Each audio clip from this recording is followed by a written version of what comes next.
नमस्कार. आज 18 ऑगस्ट 2024 वार आहे रविवार. लोकसत्ता द हिंदू प्लस लोकमत वृत्तपत्र विश्लेषणमध्ये आपलं स्वागत आहे. पहा, लोकसत्ताची PDF आपल्याला मिळत नाही आहे, त्या निमित्ताने आपण अगदीच मॅगझिन स्वरूपात प्रश्न आणलेले आहेत, त्यासोबतच न्यूज पण आणलेले आहेत व आज आपण लोकमत वृत्तपत्र पण कव्हर करत आहोत. ओके, त्यामुळे काळजी करू नका, तुमच्या बातम्या कुठेही सुटणार नाहीत.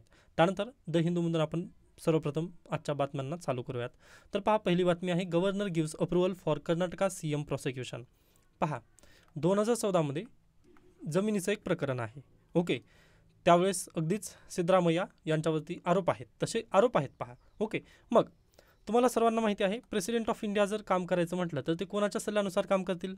अगदीच प्राईम मिनिस्टर प्लस कॅबिनेट यांच्या सल्ल्यानुसारच प्रेसिडेंट ऑफ इंडिया काम करतात, राईट.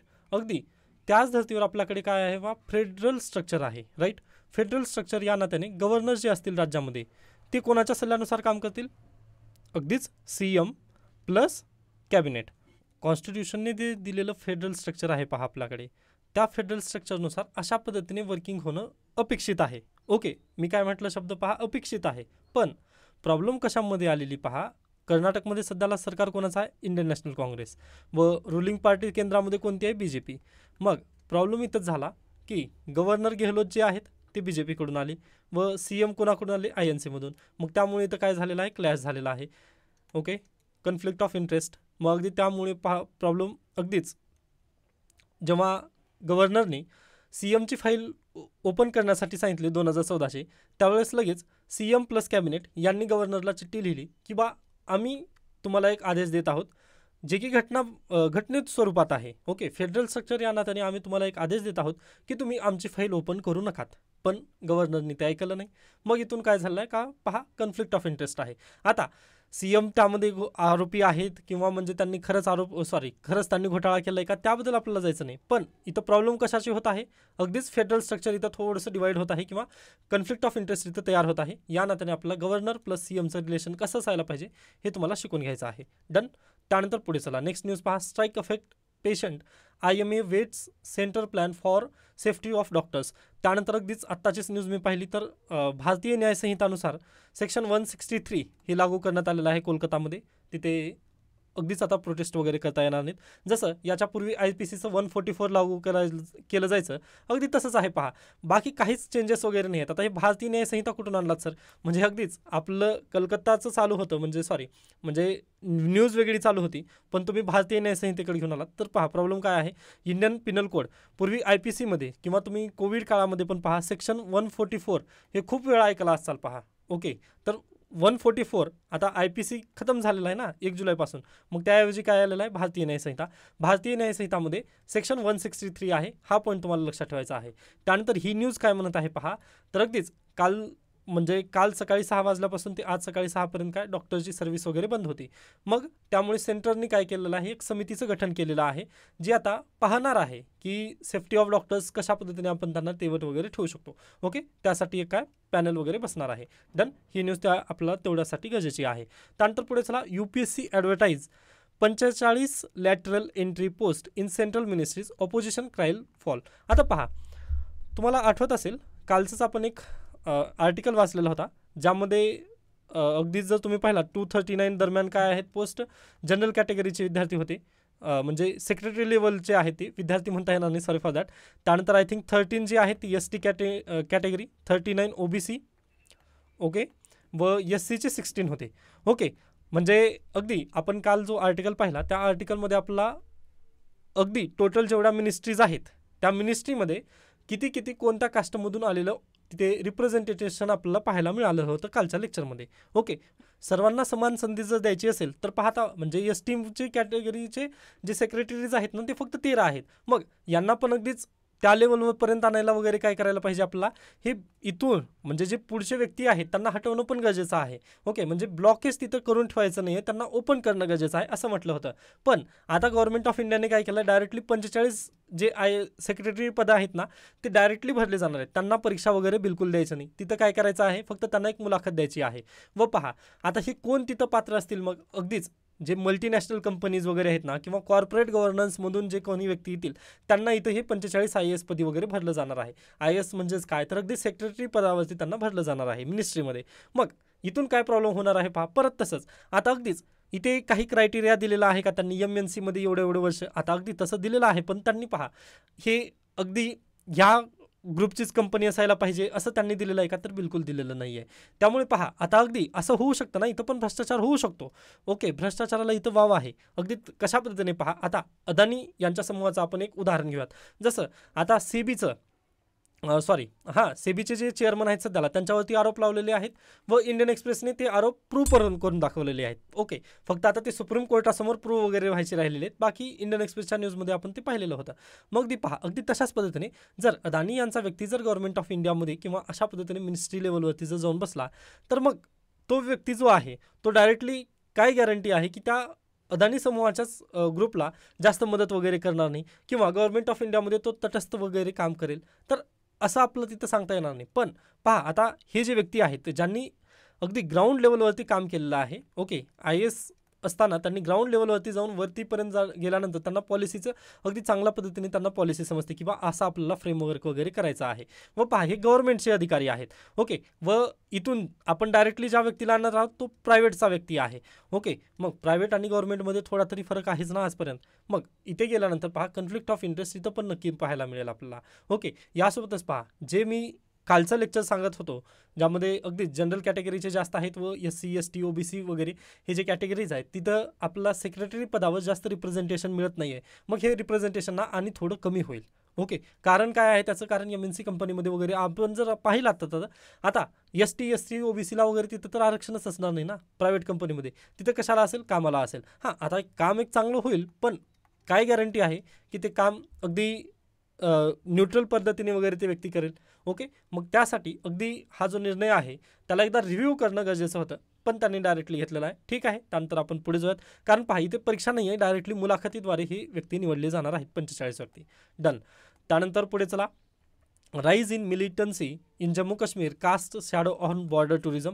ओके, म्हणजे जे राईज इन मिलिटन्सी झालेला आहे पहा, किंवा जे दहशतवादी अटॅक आता सध्याला वाढलेले आहेत, यामुळे अगदीच बॉर्डर टुरिझमला वगैरे तिथे इफेक्ट होत आहे असं म्हणणं आहे न्यूजचं, व ते बरोबर पण आहे. त्यानंतर नेक्स्ट न्यूज पहा, house of boy accused of stabbing classmate demolished in Udaipur. आता ही जी न्यूज आहे ती इथिक्सच्या पर्स्पेक्टिव्हने आपण पाहूयात. उदयपूरमध्ये झालेलं काय पहा, 10वीच्या वर्गातील 2 क्लासमेट अगदी चाकू खुरी वगैरे तशा पद्धतीने मारामारी केली त्यांनी. मग अख्खं उदयपूर तिथं पेटून उठलं त्या घटनेमुळे. ओके, मग ज्या मुलाने 10वीच्या मुलावर, म्हणजे अगदी दोघं पण क्लासमेट होते, ज्या मुलाने म्हणजे हल्ला केला त्याचं घर पाडण्यात आलं. अगदी सकाळी नोटीस आली पहा 10 AM ला, व अगदी 3 PM ला काय त्यांचं घर पाडण्यात आलं. मग ॲज अ डिस्ट्रिक्ट कलेक्टर तुमचं काय मत असेल त्यावरती? बुलडोजर जस्टिस तुम्ही प्रूव्ह कराल का? ओके, आता इथे काय म्हटलेलं आहे, घर पाडताना त्यांनी काय म्हटले की हे वन खात्याच्या अंतर्गत वगैरे घर होतं, त्यामुळे आम्ही ह्याला पाडलेलं आहे. बट ठीक आहे, पाडलात तुम्ही घर, पण पहा अगदी आता वन खात्याची जर तिथं चूक असेल तर ओके, वन खात्यांनी तिथं जर डायरेक्टली पाहिलं नसेल, म्हणजे एखाद्याच्या आता अगदी हे Aचं घर आहे व ही Bचं घर आहे, दोघांचे पण घर अगदी समानच आहेत, पण यांना नोटीस द्यायची होती Bच्या घराला, पण दिली Aच्या घराला व Aचं घर पाडण्यात आलं, तर मग त्यावेळेस काय करायचं? ओके, त्यामुळे पहा फास्ट ट्रॅकमध्ये डिसिजन घेणं चुकीचं होतं तिथं. ओके, मग त्यामुळेच पहा सुप्रीम कोर्ट, याच्यापूर्वी पण मी लेक्चर्समध्ये म्हटलेलं आहे की सुप्रीम कोर्ट पण जेव्हा वेळेस निर्णय घेतो ना त्यावेळेस 6-6 महिन्यांचा वगैरे तिथं गॅप देऊ शकतात सुप्रीम कोर्ट वगैरे, कारण निर्णय त्यांचा खूप इम्पॅक्ट वगैरे करत असतो. मग इथं पण तसंच पहा, आणि यांना स्टे ऑर्डरसाठी पण यांनी टाईम दिलेला नाही आहे. ओके, म्हणजे अगदीच डायरेक्टली सकाळी 10 AM ला तुम्ही न्यूज देता व 3 PM ला तुम्ही घर पाडता, म्हणजे हे चुकीचं आहे. कारण आजपर्यंत तिथं घर ते अवेलेबल होतंच ना, मग तिथे चौकशी होणं गरजेचं होतं का नाही? ओके, आता अगदी ते दुसऱ्याचं घर आहे म्हणून तसं पाहू नका तुम्ही, पण आपल्या घरावर ज्यावेळेस येईल ना त्यावेळेस तुम्ही विचार करा, जर डायरेक्टली पाहिलं तर. ओके, म्हणजे कदाचित तुम्ही लवकर त्याला ग्रास्प करू शकाल. बाकी ॲज अ डिस्ट्रिक्ट कलेक्टर तुम्ही ह्या घटना किंवा अशा पद्धतीच्या घटना कशा रोखू शकाल, किंवा हे जरी नाही झालं, म्हणजे याचे जर उत्तर शोधायचं नसेल तुम्हाला, तर दुसरा एक प्रश्न विचारतो. जर तुम्ही पहा ही जी शाळेमध्ये हे प्रकरण घडलं, त्या शाळेचे जर तुम्ही हेडमास्टर असाल तर तुम्ही या घटनेला कशा पद्धतीने टॅकल कराल, किंवा जर तुमच्या शाळेमध्ये अगदीच गन कल्चर जर वाढत असेल किंवा चाकू खुरी वगैरे त्याचं कल्चर जर वाढत असेल तर तुम्ही त्याला कशा पद्धतीने कमी कराल. ओके, मग काय कराल त्याच्यासाठी सेशन वगैरे ते नक्कीच तुम्ही विचार करत चला. Okay, done. त्यानंतर पुढे सायन्स आहेत, स्किप करू शकता बातमी, काही गरजेची नाही आहे. त्यानंतर पुढे पहा काल अनावरण झालं CM मुख्यमंत्री लाडकी बहीण योजनेचं. ओके, त्यांच्या पैशांचे वगैरे खात्यात ऑलरेडी पडलेले आहेत 14 तारखेपासून, पण त्यांनी ऑफिशियली काल अनावरण वगैरे केलं त्यांचं. व काल एकनाथ शिंदे यांनी म्हटलेलं आहे की जर ते परत एकदा सत्तेत आले तर 1500 रुपयाचं तर 3000 रुपये नक्की होतील. ओके, तर पाहू शकता तुम्ही. ओके, त्यानंतर नेक्स्ट न्यूज पहा, will create 3000 more post for anganwadi workers मन, भगतसिंग मन. आता अंगणवाडी सेविकांचा इश्यू महाराष्ट्रामध्ये पण आहे, त्यांना त्यांनी ही न्यूज थोडंसं तुम्हाला लक्षात ठेवायचं आहे, म्हणजे यावरती आर्टिकल येतीलच आगामी काळात. ओके, तेव्हा आपण त्याबद्दल नक्कीच पाहूयात. त्यानंतर नेक्स्ट न्यूज पहा, NIA chargesheet 4 in organ trade racket case. Okay, आता पहा ऑर्गन ट्रेड. ओके, आता ही ऑर्गन ट्रेडची तुम्हाला न्यूज आठवत असेल. पहा याच महिन्यामध्ये आपण द हिंदूमध्येच आलेलं होतं. सेंट्रल गव्हर्नमेंटने काय केलेलं आहे, तर ऑर्गन ट्रान्सप्लांट जर करायचं असेल तुम्हाला तर काही गाईडलाईन्स इश्यू केलेले आहेत. मग त्या गाईडलाईन्स आठवतात का? पहा फक्त तेवढ्यासाठीच ही न्यूज घेऊन आलं आहे. बाकी पहा हे ऑर्गन्स कोय होते वगैरे ते आपल्यासाठी गरजेचं नाही आहे, पण प्लीज ते सेंट्रल गव्हर्नमेंटची जे गाईडलाईन होती ना ऑर्गन ट्रान्सप्लांटची ती एकदा आठवा. त्यामध्ये अगदीच जर सांगायचं म्हटलं तर अगदी जहाजामधून पण तुम्ही काय घेऊन जाऊ शकता ऑर्गन, किंवा अगदी प्लेननुसार पण. फक्त विदिन टेरिटरी ऑफ इंडिया, टेरिटरीच्या बाहेर घेऊन जाऊ शकतो का आपण एखाद्याचं ऑर्गन? तर बिलकुल नाही. प्लीज हा पॉईंट लक्षात ठेवायचा आहे. विदिन टेरिटरी ऑफ इंडिया आपण ट्रान्सपोर्ट करू शकतो, पण दुसऱ्या देशात जर घेऊन जायचं म्हटलं तर आपल्याला पनिशमेंट नक्की होईल तिथे. डन. त्यानंतर पुढे चला, मग अगदी त्या केसमध्ये पण तसंच झालेलं आहे. नेक्स्ट न्यूज आहे पहा, speak as one of global governance, Modi tells developing world 6 UN reform. पहा पुढल्या महिन्यामध्ये युनायटेड नेशनची एक समिट होणार आहे, म्हणजे सभा भरणार आहे, बरोबर. मग त्या सभेसाठी मुद्दे गोळा करत आहे भारत, व त्यासाठी काल एक परिषद झाली जे की अगदीच आपण बसवलेली होती व ती व्हर्च्युअल मीटिंग झाली. त्या परिषदेचं नाव पहा, global south summit. Okay, global south summit ही आहे. आता याच्यामध्ये कोणते कोणते देश आहेत किंवा किती जास्त देश आहेत का? तर अगदीच पहा, आपण अगदी मोठे आहोत, त्यामध्ये बडा भाऊ आहोत. बाकी अगदी स्मॉल कंट्रीज जे आपल्या शेजारचे आहेत तिथं देण्यात आलेले आहेत पहा सर्व. त्यामध्ये कोण एक बांगलादेश पण आहे, भूटान आहे, नेपाळ आहे, श्रीलंका आहे, मॉरिशस आहे. ओके, ॲज वेल ॲज पहा Vietnam, Laos, Timor Leste, chilli, L Salvador, Mongolia, ओमन, बेलारूस, हे सर्व काय या ग्लोबल साऊथ मीटिंगचे देश आहेत. ओके, हे सदस्य राष्ट्र, म्हणजे अगदीच ग्लोबल साऊथ ज्यावेळेस आपल्याला समजतं ना त्यावेळेस लक्षात ठेवा, अगदी ही पृथ्वी आहे, या पृथ्वीमधील जे जे काही छोटे छोटे देश आहेत ना ते त्यांच्यासोबत आपण काय केलं आहे, एक ऑर्गनायझेशन क्रिएट केलेलं आहे, त्यालाच आपण काय म्हणतो, ग्लोबल साऊथ समिट. ओके, हे लक्षात ठेवायचं आहे. आणि तुम्ही जेव्हा इंटरनॅशनल रिलेशन शिकता ना त्यावेळेस तुम्हाला 2 नाव नक्कीच लक्षात ठेवायचे आहेत, एक नॉर्थ आणि एक साऊथ असं म्हटलं जातं. ओके, नॉर्थमध्ये आपण येत नाही. पहा नॉर्थमध्ये कोण कोण येतात, तर जे डेव्हलप्ड नेशन आहेत ना ते नॉर्थवाले जातात, बाकी आपण साऊथवाले आहोत जे की डेव्हलपिंग नेशन आहोत. त्यामुळे हा पॉईंट आहे की आपण कोणत्या ग्लोबमध्ये येतो. आता परीक्षेला प्रश्न असा विचारला जाणार नाही प्रिलिमला वगैरे, पण हे तुम्हाला उत्तर लिहिण्यासाठी एक बेसिक पॉईंट आहे की आपण कुठं आहोत, ग्लोबल साऊथमध्ये आहोत. आता अगदीच तुम्ही म्हणाल की सर आपण आता हा आपला प्यारा भारत वरती आहे, पण आपल्याला गणलं कशात जातं, कारण आपण डेव्हलपिंग आहोत, आपण डेव्हलप्ड नाही आहे. ओके, त्या कारणाने आता अगदीच USA कुठं आहे, अगदी नॉर्थ हेमिस्फिअरमध्ये आहे, पण तो डेव्हलप आहे. त्यानंतर अगदीच तुम्ही जर पाहिलात UK, जापान, हे काय आहेत, डेव्हलप नेशन आहेत, बरोबर. त्यामुळे त्यांना नॉर्थमध्येच घेतलं जातं. आपण नॉर्थ हेमिस्फिअरमध्ये जरी असलो तरी पण आपलं उठणं बटणं कोणासोबत आहे, तर अगदीच साऊथ आफ्रिकेसोबत वगैरे आहे किंवा आफ्रिकन कंट्रीजसोबत वगैरे आहे. या नात्याने आपल्याला काय कन्सिडर केलं जातं, ते साऊथ कंट्रीज म्हणून कन्सिडर करतात. ओके, त्या नात्याने आपण काय केलं, ठीक आहे आम्ही गरीबच आहोत ना, मग आम्ही जेवढे गरीब आहेत, ओके, तर त्या सर्वांना एकत्र घेऊन आम्ही काय करूयात, बैठक वगैरे करूयात व युनायटेड नेशनमध्ये आमचा पण आवाज वाढवू, असं म्हणून काय केलं आहे, भारतानं सर्वांना एकत्र घेण्याचा प्रयत्न केला आहे. मग हे जे सर्व 20 कंट्रीज एकत्र आलेले आहेत याला काय म्हणतो आपण, तर अगदीच पहा मल्टीलॅटरलिझम म्हणतो. व ज्यावेळेस 2 कंट्रीज एकत्र येऊन बसतात त्यावेळेस काय म्हणतात, बायलॅटरल. ओके, बायलॅटरल चर्चा वगैरे तिथे होते. व ज्यावेळेस सगळे देश म्हणजे 2पेक्षा जास्त ज्यावेळेस येतात ना, आता अगदीच 2पेक्षा म्हटल्यानंतर 3 नाही, 3 किंवा 4पेक्षा जास्त ज्यावेळेस येतात ना, कारण ट्रायलॅटरिझम पण होतं तिथं, तर इथं मल्टीलॅटरिझम म्हणजे अगदीच अनेक देश ज्यावेळेस येतात एकत्र त्याला मल्टीलॅटरिझम असं पॉईंट आहे तिथे. त्यानंतर पहा कालची जी ग्लोबल साऊथ समिटची जी व्हर्च्युअल मीटिंग झाली त्यामध्ये मोहम्मद युनुस यांनी पण काय केलेलं आहे, त्यांनी पण थोडेसे सजेशन मांडले किंवा त्यांची पण उपस्थिती होती असं तुम्ही म्हणू शकता. डन, हा पॉईंट क्लिअर आहे, म्हणजे युनायटेड नेशनमध्ये भारताची आवाज इथं बुलंद होत आहे असं तुम्ही नक्की म्हणू शकता. त्यानंतर आपण नेक्स्ट पुढे जाऊयात. पहा आणखीन एक घटना, Sabarmati express train derail in Uttar Pradesh, no casualties injuries. पहा अगदीच चांगली घटना म्हणजे ही आहे की तिथे एकही इंजुरी किंवा एकही कॅज्युअल्टी तिथं झाली नाही, पण अगदीच डिरेल झाली ट्रेन व त्याचा परिणाम पहा अगदीच जे रेल्वेचे हे आहेत काय म्हणतो कशामुळे ही डिरेल झाली असेल ट्रेन, तर अगदी त्यांनी म्हटलेलं आहे की जे रूळ असतं किंवा जे रेल्वे पट्टी असते त्यावरती काहीतरी म्हणजे एक दगड टाईप किंवा म्हणजे एक हार्ड काहीतरी होतं ज्यामुळे रेल्वेचं इंजिन बाजूला सरकलं व ट्रेन डिरेल झाली तिथे. ओके, मग हे मॅनमेड आहे. आता इथे पहा लोको पायलटची वगैरे तिथं चूक नाही आहे. रात्री 2:30च्या दरम्यान ही घटना घडलेली आहे. मग ही लोको पायलटची चूक नसून कोणाची आहे म्हणजे कोणीतरी हे घडावं या नात्याने केलेलं होतं ते. मग अगदी या अशा घटना रोखण्यासाठी पण आपण काय करू शकतो, तर हे पण पाहणं आपल्यासाठी खूप गरजेचं आहे. पहा फक्त कवच लावून पण आपल्याला चालणार नाही, कारण हे मॅनमेड जे इन्सिडेंट्स वगैरे असतील ना, तर ते त्याला पण आपल्याला टॅकल करणं खूप महत्त्वाचं आहे. डन. त्यानंतर आपण पुढे जाऊयात. इथे आपल्यासाठी दुसरी न्यूज गरजेची नाही आहे. त्यानंतर आता नेक्स्ट न्यूज आहे पहा, cancer medicine triggers radio active alarm at airport. He news खूप महत्त्वाची आहे पहा. ओके, सर्वांना माहिती आहे या वर्षीच्या बजेटमध्ये आपण काय कॅन्सरच्या ज्या 3 मेडिसिन्स आहेत त्यावरती आपण काय कस्टम ड्युटी कमी केली. डन.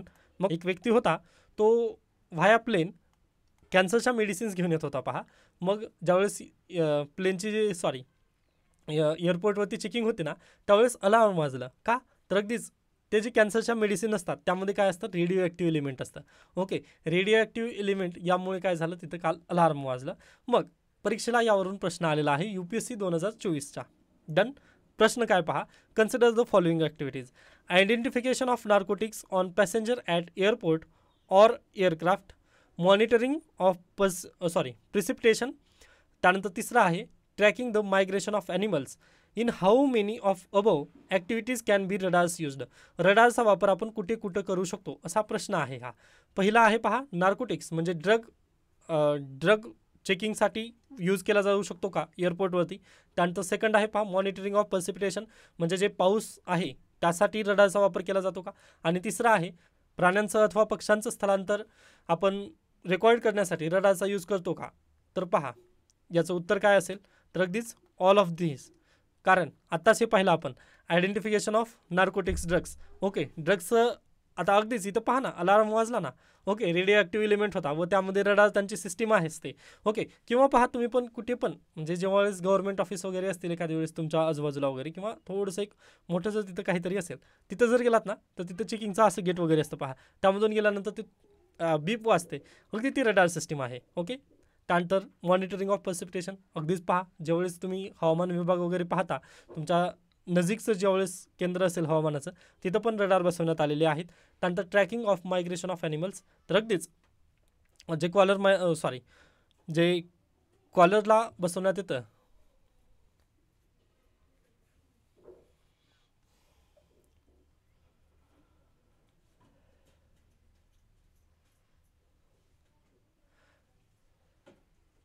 व पहा शेवटचा आहे प्राण्यांच्या कॉलरला रेडिओ माईक वगैरे बसवण्यात येतं पहा म्हणजे जे रेडिओ डिव्हाइस वगैरे बसवण्यात येतं त्यामध्ये पण रडारचा असतो यूज. ओके, तर हे तिन्ही पॉईंट बरोबर होते व UPSCचा हा प्रश्न होता 2024चाच हा प्रश्न आहे. ओके, वाटल्यास तुम्ही पण पाहून घेऊ शकता. 34वा प्रश्न आहे सेट ए. डन. तर ही न्यूज आपल्याला आय होप समजलेली असेल. नेक्स्ट न्यूज पहा, Nadda monitors India's monkeypox preparedness. आता ही बातमी जी आहे मंकीपॉक्सबद्दलची जी बातमी आहे ती आपण कालच्या लेक्चर्सला क्लिअर केलेली आहे व ही जी मॅगझिन आहे ना यामध्ये ही तुम्हाला अगदी चांगल्या पद्धतीने मिळून जाईल. एमपॉक्स म्हणजे काय वगैरे सर्व काही याच्या डिटेलमध्ये आहे. त्यानंतर आणखीन एक न्यूज सांगायची होती. आता पहा जे मागचं मॅगझिन होतं ना ते लोकसत्ता स्पेसिफिक वगैरे जास्त होतं, पण आता मी काय केलं आहे द हिंदू शिफ्ट झालेला आहे आपण. बरोबर, तुम्हाला माहिती आहे कालच्या लेक्चर्समध्ये मी सर्व कारण वगैरे सांगितले होते लोकसत्ता आपण का घेत नाही आहे त्याचं. ओके, मग आता आपण काय करत होतो पहा हे नवीन मॅगझिनच असा म्हणू शकता तुम्ही. 17 ऑगस्टपासून काय आहे आपलं नवीन मॅगझिन आलेलं आहे जे की मी याला डेली अपडेट करत आहे कारण हे द हिंदूच्या बातम्या जास्त यामध्ये कव्हर केल्या जात आहेत. ओके, त्यामुळे काळजी करू नका. पण ते पूर्वीचं मॅगझिन मी ऑलरेडी अपलोड करून ठेवलेलं होतं. आता हे जे मॅगझिन आहे आता तुम्ही याचं जास्त डेली यूजसाठी तुम्ही हे यूज करा असं माझं एक म्हणणं असेल. ओके, त्यानंतर पुढे चला आपण ही बातमी पाहिली आपण. त्यानंतर नेक्स्ट न्यूज आहे India needs to lift job growth via reforms. IMF Gopinath. International monetary फंडच्या चीफ आहेत पहा गीता गोपीनाथ. मग यांचं काय म्हणणं आलेलं आहे तर India needs to create 60 million to 148 million additional jobs between now and 2030. Okay, असं का म्हटलं यांनी तर पहा 2030पर्यंत भारताकडे काय आहे तर डेमोग्राफिक डिव्हिडंड आहे म्हणजे आपली तरुण लोकसंख्या आहे आता सध्याला. ओके, मग आता जर तुम्ही लाभ घेतलात ना 148 मिलियन एवढे जर एक्स्ट्रा जॉब तुम्ही जर क्रिएट केलात तर तुम्हाला फायदा आहे याचा. अन्यथा प्रॉब्लेम काय होईल पहा. आता 2030च्या नंतर ही जी पॉप्युलेशन आता सध्याला ग्रोथ आहे, ओके, जी तरुण मंडळी आहे आता ती पुन्हा काय होणार आहे, बुड्डी होत जाईल. मग बुड्डी झाल्यानंतर यांना काम देता येणार नाही आपल्याला किंवा ते काम करू शकणार नाहीत. मग त्यावेळेस ती कोणाच्या जीवावर राहतील तर ती बेसिकली गव्हर्नमेंटच्या जीवावर असतील. ओके, म्हणजे ते स्वतः काम करू शकणार नाहीत. मग ते कोणाला अगदीच गव्हर्नमेंटला सर्व काही तिथं सोशल सेक्टरच्या स्कीम आणून काय करावं लागेल, त्यांचं पालनपोषण करावं लागेल. मग यासाठी गीता गोपीनाथ काय म्हणत आहेत की बा तुम्ही आता सध्याला तुमच्याजवळ चान्स आहे 60 ते 148 मिलियन एक्स्ट्रा जॉब तुम्ही क्रिएट करा. यामुळे काय होईल, भारताची ग्रोथ होईल आणि जे डेमोग्राफिक डिव्हिडंड आहे सध्याला तरुण मंडळी आहेत त्यांच्या हाताला जर जॉब भेटलं तर भारताची जी ग्रोथ आहे ना ते अगदी वाऱ्यासारखं पुढे जाईल. अन्यथा काय होईल 2030 नंतर तर डेमोग्राफिक डिझास्टर निर्माण होईल. डिझास्टर कशा पद्धतीने पहा. आता अगदी जी तरुण मंडळी आहे त्यांना आता अगदीच आता सध्याला मोबाईलमध्ये डाटा वगैरे आहे ते सर्व काही ठीक आहे चालू, म्हणजे आता सध्याला काहीच त्यांच्याकडे प्रॉब्लेम वगैरे नाही आहे. ओके, सर्व काही सुखात चालू झालेलं आहे. पण ज्यावेळेस ते एकदा 40 वगैरे उलटून जातील, ओके, व त्यांना लक्षात येतं, रिअलाईज होईल किंवा आता आपलं वय वाढलेलं आहे व आता आपल्याला अगदीच जे जीवन वगैरे आपलं पुढचं जीवन कसं जगायचं असा ज्यावेळेस त्यांना प्रश्न निर्माण होईल ना, व हाताला ज्यावेळेस काम नसणार नाही, ओके, हातात ज्यावेळेस काम असणार नाही त्यावेळेस ते काय करतील, मग अगदीच निगेटिव्ह गोष्टीकडे लवकर आकर्षित होतील. जसं चोरी, डकेती या गोष्टींची वाढ होईल. म्हणजे क्राईम रेट भारताचं काय होईल, वाढेल. असं का म्हणतोय मी, क्राईम रेट का वाढेल, तर अगदीच पहा त्यांच्या हाताला काम नाही व रिकामं डोकं शैतानाचं घर असतं बेसिकली. व अगदी शॉर्टकट मेथडनं जेवढा लवकर पैसा कमवता येईल तेवढा लवकर बेस्ट असेल असा पुन्हा तिथं काय होईल, एक वेगळ्याच दृष्टिकोनातून वगैरे तिथं काय करेल जनता आपली, डेमोग्राफिक डिझास्टर घेऊन येईल. ओके, सध्याला ही जी तरुण मंडळी आहे ना यांच्या हाताला लवकरात लवकर काम द्या 2030 पर्यंत. अन्यथा एकदा जर 2030 क्रॉस केलात, आता ही जी आकडेवारी आहे ना 2030 याच्यापूर्वी युएनने आपल्याला किती 2027च दिलेली होती. ओके, 2027 पर्यंतच तुम्ही डेमोग्राफिक डिव्हिडंडचा लाभ घ्या असं युएननं सांगितलं होतं. पण गीता गोपीनाथ काय म्हणत आहेत की तुम्ही 2030 पर्यंत लाभ घ्या. 2030 एकदा जर उलटलं तर डेमोग्राफिक डिझास्टर येईल. डिझास्टर आल्यानंतर अगदीच भारतामध्ये क्राईम रेट वगैरे वाढेल. ज्यावेळेस क्राईम रेट वगैरे वाढल्यानंतर अगदी आपल्याला ते कंट्रोल करणं वगैरे खूप हार्ड जाईल. आणखीन पहा, अगदी जे बुड्ढे लोक वगैरे होणार आहेत किंवा जी तरुण मंडळी आता आहे सध्याला मग ती बुड्ढी होईल, मग त्यांना आपला काय सोशल सेक्टरवरती गव्हर्नमेंट ऑफ इंडियाला जास्त पैसे खर्च करावे लागतील. त्यामुळे फ्युचर सेंट्रिक विचार करणं खूप गरजेचं आहे असं गीता गोपीनाथ यांचं म्हणणं आलेलं आहे. ओके, मग त्यांनी पुढे गेल्यानंतर पहा त्यांनी काय म्हटलंय की आज घडीला भारतामध्ये जे इम्पोर्ट रेट वगैरे आहे, आता एखादी वस्तू आपण चायनामधून जर इम्पोर्ट करत असतो ना त्यावरती खूप टॅक्स आपण लावतो. मग ते टॅक्स पण कमी करणं, टॅक्स रेट जे आहेत ना ते कमी करणं गरजेचं आहे असं त्यांचं म्हणणं आलेलं आहे. आता पहा त्या IMFच्या चीफ आहेत यांना त्यांनी कदाचित त्या म्हटल्या असतील, पण हे पॉईंट पण तुम्ही लिहू शकता. ज्यावेळेस वर्ल्ड ट्रेड वगैरे पॉईंट येतात ना त्यावेळेस म्हणायचं तुम्ही की भारतामध्ये व्यापार करण्यासाठी जास्त टॅक्स रेट वगैरे इथं लादले जातात. या कारणाने पण जे दुसऱ्या देशातून जे व्यापार वगैरे केला जातो त्याला थोडंसं चालना इथं मिळत नाही. हा एक तुम्ही सजेशन तिथं देऊ शकता. डन. आय होप ही पण पॉईंट तुम्हाला अगदी ही जी न्यूज आहे ती तुम्हाला समजलेली असेल. त्यानंतर आपण पुढे जाऊयात. सबक्लाइंट TB is the reason for slow drop in TB incidence. Okay, आता सर्वांना माहिती आहे TBचं आपण लक्ष घातलेलं, TB आपल्याला 2025 पर्यंत क्लिअर करायची होती, पण ते लक्ष आता पुढे गेलेलं आहे. 2030 पर्यंतच आपण काय करणार आहोत, TBला परत एकदा उधळून लावणार आहोत. त्या संदर्भातील ही न्यूज आहे व मला माहिती आहे की आपण ही जी न्यूज आहे ना ती याच्यापूर्वी कव्हर केलेली आहे, त्यामुळे मी परत याला स्किप करतोय. नेक्स्ट न्यूज पहा. Zebra fish use surprising strategy to regrow spinal cord. तुम्हाला माहिती आहे का, व UPSC असेच प्रश्न विचारते पहा. अगदी त्याच कॅटेगरीमधला एक प्रश्न आहे पहा, झेब्रा फिश. ओके, झेब्रा मासा हा जो मासा आहे ना तो त्याची स्पायनल कॉर्ड रिजनरेट करू शकतो. ओके, व रिजनरेट करण्यासाठी कोणती सेल गरजेची असते तर स्टेम सेल. ओके, व UPSCने या स्टेम सेलला अनुसरून प्रश्न विचारलेला आहे 2012 मध्ये. तर पहा, with reference to the stem cells frequently in the news which of the following statement is are correct. पहिलं स्टेटमेंट आहे stem cells can be derived from mammals only. असं तर कुठं दिलेलं नाही आहे, स्किप करा. त्यानंतर stem cells can be use for screening new drugs. Yes. Stem cells can be used for medical therapies. Yes. Select the correct answer using the codes be given below. पहा, only mammals इथं. आता हे zebra fish mammal आहे का, बिलकुल नाही, तरी पण हे स्टेम सेलचा यूज करत आहे. बरोबर, मग मला सांगा उत्तर कोणता पर्याय असेल, 2 आणि 3. अगदी बरोबर पहा, 2 आणि 3 ही त्याचं काय योग्य उत्तर असेल. आय होप हे पॉईंट तुम्हाला अगदी समजत असतील. त्यानंतर पुढे चला. आणखीन एक न्यूज आहे. Blind cavefish have taste buds on the head chin. Okay, पहा हे जे कॅवेफिश आहे ना, याला पूर्वी डोळे होते, पण झालं काय पहा, हे ॲक्सिडेंटमध्ये वगैरे याचे डोळे किंवा इव्होल्युशन म्हणा, ते ॲक्सिडेंट वगैरे म्हणू शकत नाही आपण तिथे, तर इव्होल्युशन झालं याचं. मग इव्होल्युशनमध्ये याचे डोळे गेले व पहा यांचे ज्यावेळेस डोळे गेले ना, त्याच्यानंतर अगदी यांना काय आलेलं आहे, सेन्सेस काय मिळालेले आहेत. ओके, म्हणजे birds on the heads. Okay, म्हणजे यांना काय सेन्सेस प्राप्त झालेले आहेत. फक्त हे लक्षात ठेवा, यांना काय आहेत, सेन्सेस आहेत. तर कॅवफिश हे एक नाव लक्षात ठेवायचं आहे. आज 2 माशांबद्दल आपण शिकलेला आहे, झेब्राफिश आणि कोणता आहे, कॅवफिश. डन. आय होप हा पण पॉईंट तुम्हाला समजलेला असेल. त्यानंतर पहा zoo pharmacognosy, how animal self medicate. आता हा प्रश्न खूप इंटरेस्टिंग आहे. पहा की तुम्हाला माहिती आहे का, एखादी बंदर किंवा माकड जे असतं ते कधी बिमार पडलेलं आहे का, किंवा पाहिलं आहे का आपण. ओके, आजारी पडलेलं वगैरे. ओके, तर तशा पद्धतीने तर आपल्याला दिसणार नाही, किंवा अगदी आपण म्हणजे त्यांच्या सहवासात वगैरे नाही आहे, त्यामुळे आपल्याला त्याबद्दलची माहिती नाही आहे. ठीक आहे, मान्य करूयात. पण अगदी ते पहा सेल्फ मेडिकेट करतात. ओके, म्हणजे जे आपले पूर्वज आहेत ना, ते डायरेक्टली स्वतःचं स्वतः मेडिकेशन करू शकतात, असं त्यांचं म्हणणं आहे. व ते कशा पद्धतीने करू शकतात पहा, तर ते काय खातात, तर अगदीच सकाळी सकाळी सर्व जे काही काय म्हणतो आपण, जे आरोग्यदायक जे फळं पानं वगैरे जे आहेत ना, अगदी ते सर्व खातात ते.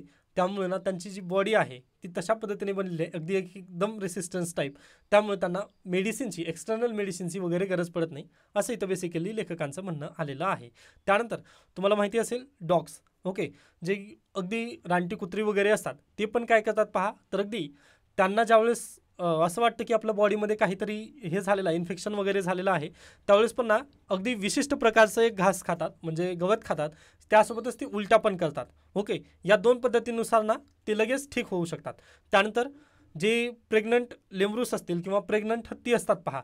ओके, मग त्यांना पण ज्यावेळेस वाटतं की आपण इन्फेक्शन वगैरे झालेलं आहे, किंवा आपला म्हणजे आता जर एखादी मॅमल जर असेल, मग त्यांना जर वाटलं की अगदी आपल्याकडे मिल्कची आवश्यकता वगैरे जास्त पडणार आहे, अशा वेळेस तर असं जर वाटलं त्यांना ना, तर त्यावेळेस ते काय करतात माहिती आहे का, अगदी काही असे स्पेसिफिक प्लॅन्ट्स आहेत, त्या प्लॅन्टची ते मदत घेतात. आता ते निसर्गाद्वारे त्यांना समजतं.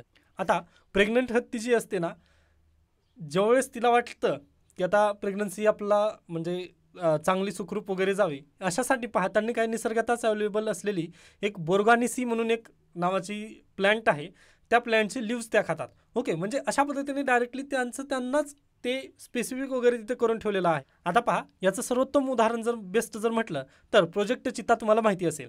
ओके, नरेंद्र मोदी यांचं अगदीच बर्थडे पण येणार आहे, त्यामुळे अगदीच त्याची सालगिरा पण आहे. तर पहा प्रोजेक्ट चित्ता अंतर्गत आपण काय केलं, नामिबिया येथून काय चित्ते घेऊन आलो भारतामध्ये. ओके, कुनो नॅशनल पार्कमध्ये आपण त्यांना आणून ठेवलो. मग ते आणून ठेवल्यानंतर किती अगदीच पहा, आय थिंक 9 चित्त्यांचं तिथं निधन झालेलं आहे. ते कशामुळं, कारण ते निसर्गाशी जुळवून घेऊ शकत नाही आहेत पहा. ओके, जर त्यांना मेडिसिन वगैरे जर हवी असेल ना, तर ते निसर्गात ऑलरेडी तिथं असतं. ओके, जसं मी हत्तीचं सांगितलं पहा, ज्यावेळेस प्रेग्नंट हत्ती असते त्यावेळेस तिला ते जे बॉर्गन्सी जे प्लॅन्ट आहे ना, ते त्यांना अवेलेबल तिथं डायरेक्टली होतं, कारण ते त्या हॅबिटॅटमध्ये राहतात. व जिथं ते भेटत नाही ना, त्या तिथं राहूच शकत नाहीत हत्ती. ओके, त्यानंतर डॉग्सला आता ते सगळीकडे भेटतं, त्यामुळे ते चालतं. ओके, त्यानंतर पहा जे मंकीज आहेत किंवा गोरिला. ओके, यांना पण अगदी जे मेडिसिनल प्लॅन्ट्स वगैरे आहेत ते अगदी त्यांना जरी ते माहिती नसलं, पण निसर्गाने त्यांना काय सेन्सेस वगैरे दिलेले आहेत, किंवा तुला हे खायचं आहे म्हणून, मग ते तशा पद्धतीने तिथं काय करतात, त्यावरती डिपेंडंट असतात. ओके, मग त्याचं नेमकं रिझन हेच झालेलं आहे पहा, सेल्फ मेडिकेशन तिथं करू शकले नाही चित्ते, त्यामुळे कदाचित ते त्यांचं निधन तिथं झालेलं आहे. आता परीक्षेला इथून पहा प्रश्न कसा बनू शकतो, GS आपला 1मध्ये किंवा अगदीच 2मध्ये पण बनवू शकतो, पॉलिसी मेकिंगमध्ये. ओके, पॉलिसी मेकिंगला जर प्रश्न आला की अगदी आपण प्रोजेक्ट चित्ता अंतर्गत जे चित्ते भारतामध्ये इम्पोर्ट केले होते ते चित्ते जिवंत का राहू शकले नाहीत. ओके, की बहुना सायन्स अँड टेक्नॉलॉजीचं जर पॉईंट जर म्हटला तुम्ही, तर तिथं पण येऊ शकतं हे. पण याच्यानंतर आता ही तर झालेलं आहे, प्रोजेक्ट चित्ता तर फेल गेलेलं आहे आपलं, किंवा याच्यानंतर जर नेक्स्ट काही आपला जर प्राण्यांचं वगैरे इम्पोर्ट जर करायचं असेल, तर आपल्याला काय काय गोष्टींची निगा घेणं गरजेचं आहे. असा जर प्रश्न आला तर तुम्ही तिथं म्हणायचं की त्यांचं हॅबिटेट आणि आपलं हॅबिटेट सेम असणं गरजेचं आहे. ओके, म्हणजे जे प्राणी तिथे राहतात व तिथे जे निसर्गतः उपलब्ध जे वनस्पती आहेत ना, ते आपल्या भारतामध्ये असणं खूप गरजेचं आहे. त्यावेळेसच आपण ते प्राणी आणण्याचं रिस्क आपण घेऊयात. अन्यथा पहा सेल्फ मेडिकेट ते करू शकणार नाहीत, त्यामुळे त्यांचं काय अँटीबॉडीज कमी होतील, व अँटीबॉडीज कमी जर झाल्या तर आपल्याला काय ते निधन नक्कीच पावणार आहेत. पहा, आपण डायरेक्टली त्यांना फक्त बाजूने इंजेक्शन देऊ आपण जास्त दिवस त्यांना टिकवू शकणार नाही. त्याचं नेमकं कारण तेच आहे की निसर्गतः ती वनस्पती वगैरे त्यांना अवेलेबल होत नाही. आय होप तुम्हाला हा पॉईंट समजलेला असेल. त्यानंतर आपण पुढे जाऊयात. Why CB is credibility under a cloud. पहा, सीबी बद्दलची जी प्रॉब्लेमॅटिक सिच्युएशन हिंडनबर्गने वगैरे आणून दिली ते आपण याच्या पूर्वीच्या लेक्चर्समध्ये लोकसत्ताचं ज्यावेळेस वृत्तपत्र होतं त्यावेळेस मी सांगितलेलं आहे, त्यामुळे स्किप करतो या बातमीला.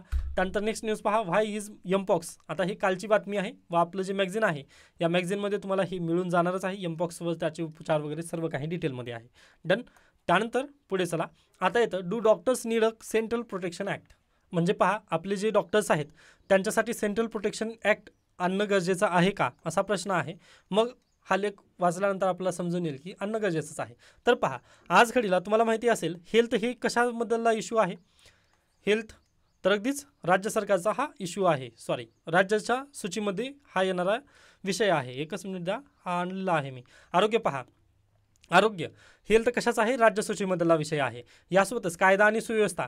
ओके, कायदा आणि सुव्यवस्था पण कोणाच्या कोणाची सूचीमध्ये आहे तर राज्य सूचीचे हे विषय आहेत. बरोबर.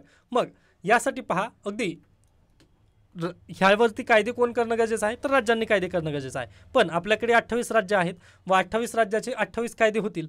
मग अगदी ते समरूपता वगैरे त्यामध्ये येणार नाही कदाचित.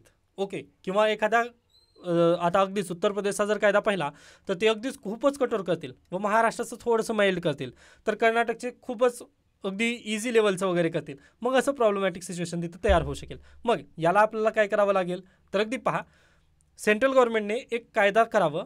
जसं की याच्यापूर्वी पण सेंट्रल गव्हर्नमेंटने कशाचा कायदा केला होता पहा, तर तुरुंगामध्ये 1894चा जो आपला तुरुंगाचा कायदा आहे त्याला बदलण्यासाठी जे गव्हर्नमेंट ऑफ इंडिया आहे यांनी 2023मध्ये एक कायदा केलेला आहे. एक काय म्हणतो आयडियल बिल तयार केलं होतं.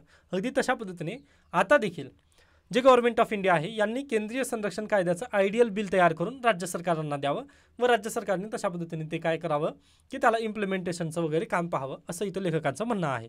आता इथं देण्यात आलेलं आहे पहा, ग्राउंड रियालिटी काय आहे.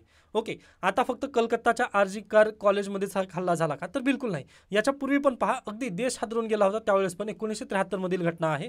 मुंबईमधील एडवर्ड मेमोरियल हॉस्पिटलमधील एक ज्युनियर नर्स होती, त्यांच्यावरती हा हल्ला झालेला होता. आता मी नाव वाचतो त्यावेळेस तुम्हाला लक्षात येईल नक्कीच. जर तुम्ही पॉलिटीचे स्टुडंट असाल तर तुम्हाला लगेच नाव लक्षात येईल. अरुणा शानबाग. आता आठवलं शानबाग केस. ओके, आय होप तुम्हाला आठवत असेल. ज्या विद्यार्थ्यांना माहिती नाही आहे शानबाग केस काय होती, काळजी करू नका. ज्यावेळेस फंडामेंटल राईट तुम्ही शिकताना त्यावेळेस इथुनशिया नावाचा एक प्रकार येतो, म्हणजे इच्छामरण. त्यावेळेस हा पॉईंट तुम्हाला खूप गरजेचा आहे. ओके, व त्यांच्यासोबत म्हणजे ती घटना घडलेली होती पहा. अगदी त्या घटनेनंतर त्या कोमामध्ये गेल्या होत्या व त्यांचं निधन झालं 2015मध्ये. व अगदी एडवर्ड मेमोरियल हॉस्पिटल जे आहे त्यांनी 1973 पासून ते 2015पर्यंत अगदी त्यांनी नर्सेसनी वगैरे निगा राखलेली होती. व अगदी हे एक चांगली गोष्ट आहे असं म्हणू शकतो आपण, म्हणजे सहकाऱ्यांचं तिथं हे झालं. पण त्यांच्यासोबत जी घटना झाली होती ना ती अगदी दुर्दैवी घटना होती असं तुम्ही म्हणा. म्हणजे डॉक्टरांवर हल्ले याच्या पूर्वी पण झालेले आहेत. ओके, म्हणजे आता परत आपली थेरी इथं होऊ शकते की गुलाब देऊन आपण प्रत्येकाचं मन परिवर्तन करू शकतो का तर बिलकुल नाही. मग याच्यासाठी कायदा करणं गरजेचं आहे का तर बिलकुल यस, कायदा करणं गरजेचं आहेच पहा. ओके, आय होप हा पॉईंट तुम्हाला अगदी योग्यरित्या समजलेला आहे की कायदा का महत्त्वाचा आहे. 1973ची पण केस आहे, त्यानंतर आता सध्याची नुकतीच घडलेली पण केस आहे. डन. त्याच्यानंतर पुढे चला. आता सध्याला RG कर कॉलेजची जी घटना झाली ना ती एक वेकअप कॉल आहे असं तुम्ही म्हणू शकता. मग त्यासाठीच इथं लेखकांनी पण ते दिलेलं आहे. त्यानंतर आता डॉक्टरांची मागणी काय आहे तर पहा, जी घटना घडली RG कर कॉलेजमध्ये त्यांनी जी पीडिता होती त्यांनी 36 तास ड्युटी बजावली होती पहा. 36 तास ड्युटी म्हटल्यानंतर आता अगदीच आपण पण पहा फक्त 10 तास ज्यावेळेस काम करतो ना, किंवा आपण पण अगदी 10 तास ज्यावेळेस अभ्यासाला वगैरे बसतो आपण, म्हणजे तशा पद्धतीने जर पाहिलं तर बसू शकत नाही एका जागी रिडिंगमध्ये वगैरे. आपण म्हणजे थोडंसं चहासाठी वगैरे फिरतच असतो, पण जरी आपण 10 तास जर बसलं तर आपल्याला लगेच झोप वगैरे लागते. अगदी तशा पद्धतीने पहा यांनी 36 तास ड्युटी दिली होती. मग यांना रेस्ट करणं तर गरजेचं आहे, पण दुर्दैव असं की RG कर कॉलेजमध्ये त्यांना रेस्ट रूम वगैरे तशा पद्धतीने अवेलेबल नाही आहे. मग सेफ्टी नाही आहे वर्क लेवलवरती. त्यानंतर तुम्हाला याच्या आणखीन एक दुसरी घटना सांगतो. विशाखा गाईडलाईन आलेल्या होत्या 1997मधील केस आहे पहा. ही पण अशाच पद्धतीची होती, सुप्रीम कोर्टाने दिली होती विशाखा गाईडलाईन्स. व हा कायदा केव्हा झाला पहा, 2011 साली विशाखा गाईडलाईन्सवरती कायदा पुन्हा झालेला आहे. ओके, म्हणजे म्हणजे कामावरती महिलांचं शोषण होऊ नये यासाठी पुन्हा कायदा आलेला आहे, पॉश कायदा. ओके, पण त्याच्यापूर्वी काय मग तर काहीच नव्हतं आपल्याकडे. मग एवढी दुर्दैवी आपल्या देशाची अवस्था आहे किंवा कायद्याची ही अवस्था आपल्या देशाला आपल्या देशामधील जी कायद्यांची अवस्था आपल्याला इथं बेसिकली सांगता येते. ओके, मग यासाठीच हे कायदे खूप गरजेचे आहेत असं तुम्ही म्हणू शकता. मग आता USचं आणि UKचं उदाहरणं आहेत का आपल्याकडे? तर पहा, आपण पण केलेलं आहे. UKची सिस्टीम आपण पण लावली. UKची सिस्टीम काय आहे? आत्ताच म्हटलं ना मी की रडार सिस्टीम वगैरे, म्हणजे ते बीप वगैरे वाजतं पहा, सुरक्षा वगैरे तिथं आपण तैनात केलेले आहेत. ठीक आहे, पण आपण ऑस्ट्रेलियासारखं केलं का? ऑस्ट्रेलियामध्ये पहा, अगदीच पॅनिक बटन वगैरे तिथं जागी वगैरे लावलेले आहेत. ओके, जसं तुम्ही सिटी बसमध्ये वगैरे प्रवास करता तिथं पॅनिक बटन असतं पहा, अगदी तसं सगळीकडे आहेत हॉस्पिटल्समध्ये वगैरे ऑस्ट्रेलियामध्ये. पण ते आपण केलंच नाही. डिझास्टर मॅनेजमेंट या नावाखाली आपण ठप्प झिरो आहोत पहा.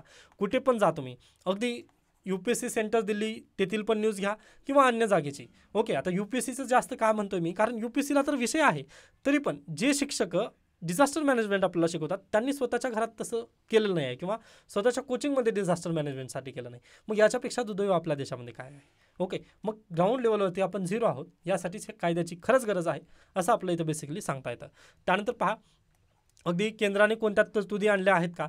तर अगदी पहा, 16 ऑगस्टला त्यांनी काय म्हटलं की ड्युटीवर असताना जर एखादी डॉक्टरावरती जर हल्ला वगैरे करण्याचा प्रयत्न झाला किंवा त्यांच्यावरती जर काही अत्याचार वगैरे जर झाले असतील, तर त्या जे हॉस्पिटल असेल त्या हॉस्पिटलची जबाबदारी असेल, म्हणजे जे हॉस्पिटलचे प्रमुख असतील त्यांची जबाबदारी असेल की 6 तासाच्या आत FIR रजिस्टर होऊन त्याची नोंद देणं हे गरजेचं आहे, असं जे सेंट्रल मिनिस्ट्री आहे त्यांनी हा आदेश दिलेला आहे.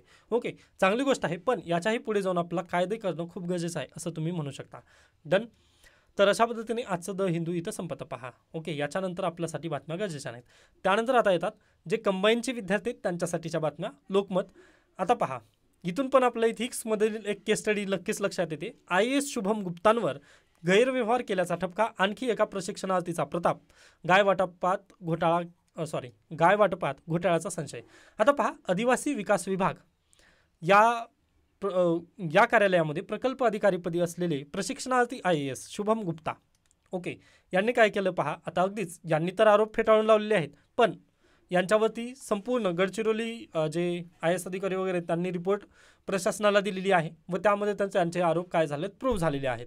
मग यांनी काय केलं पहा, अगदी शेतकऱ्यांना, आता आदिवासी विभाग जर म्हटलात तुम्ही तर अगदीच फंड तर भरपूर आहे. मग तिथून काय केलं जातं, तर गायीचं पालन वगैरे करण्यासाठी गायींसाठी त्यांनी पैसे दिले होते. मग यांनी काय केले पहा, अगदी शेतकऱ्यांची नावं वगैरे लिहिली, शेतकऱ्यांच्या खात्यावर पैसे वगैरे टाकली, पण शेतकऱ्यांच्या खात्यावर पैसे टाकल्यानंतर परत त्यांनी शेतकऱ्यांना वगैरे धमकावले व परत ते पैसे आपल्या खात्यांवरती घेतलेले आहेत.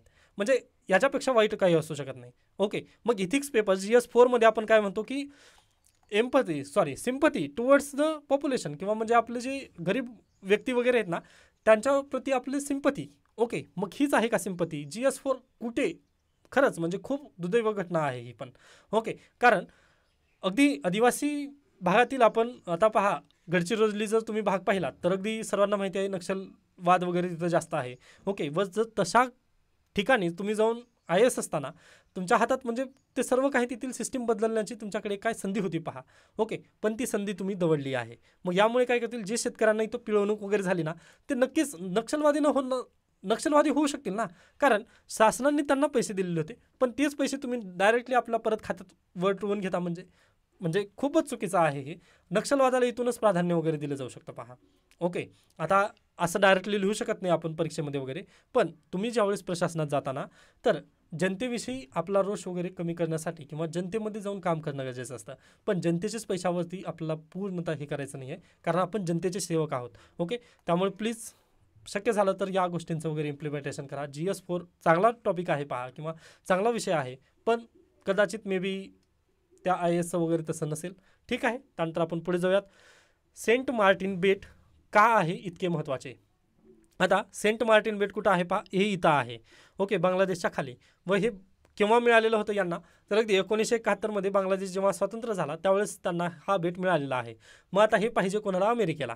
ओके, मग त्यासाठी शेख हसीना यांनी स्टेटमेंट दिलेलं होतं की USAला ती बेट हवं आहे, त्यामुळे मी राजीनामा वगैरे द्यावा लागला म्हणून. ओके, आता ते आपल्यासाठी गरजेचं नाही, पण परीक्षेला विचारलं जाऊ शकतं की सेंट मार्टिन बेट कुठं आहे वगैरे. तर कुठं आहे मग ते? अगदीच बंगालचा उपसागर, बे ऑफ बेंगालमध्ये सेंट मार्टिन बेट येतं. डन. नेक्स्ट न्यूज पहा, उद्या चंद्रमा निळा होणार आहे, सुपर ब्लू मून होईल. ओके, मग उद्या नक्कीच संधी आहे, तुम्ही पाहून घेऊ शकता सुपर ब्लू मून. आता हे का होतं असं, तर अगदीच पहा, हा आपला जर सन म्हटला तर पृथ्वीच्या जवळ येतो, सॉरी म्हणजे पृथ्वी सूर्याच्या जवळ जाते, त्यामुळे काय होतं, हा ब्ल्यू मून दिसतो आपल्याला. ओके, तर अगदीच उद्या याचा लाभ नक्की घेऊ शकता. उद्या 11:55 आय थिंक ला दिसणार आहे रात्री. ओके, म्हणजे 23:55ला. डन. तर अशा पद्धतीने आजचं लोकसत्ता द हिंदू वृत्तपत्र इथे संपतं. याबद्दल काही शंका, काही सजेशन असतील तर नक्की मला सांगू शकता. धन्यवाद.